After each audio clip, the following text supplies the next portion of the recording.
Welcome. In this video, I'll show you how to use NordVPN for secure browsing. If you want to try NordVPN, you can use the link in the description or pinned comments to get an exclusive deal and discount for your VPN subscription. It is the easiest way to follow this tutorial and protect your devices with NordVPN today. Alright, so first up, if you want to use the software, this blocks everything that goes through the internet right here from your computer or your device to, again, the internet. Now, if you just want a browser to be secured, so for example, I have here Google Chrome.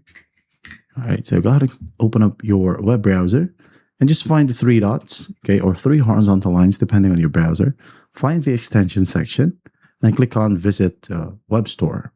All right, so click on it. And once done, you're going to want to find NordVPN with no spaces. And the VPN for Chrome, NordVPN proxy protection will be available, or VPN for Firefox or any other browser such as Edge or even Brave. Okay, so you're going to want to click on it and click on Add to Chrome, Add to Firefox, Add to Brave, Add to Edge. And once that's done, the setup is not done yet. You will have to click on the Extensions tab and click on VPN for Chrome again, or the browser, accept or reject the privacy policy, and then just log in with your account.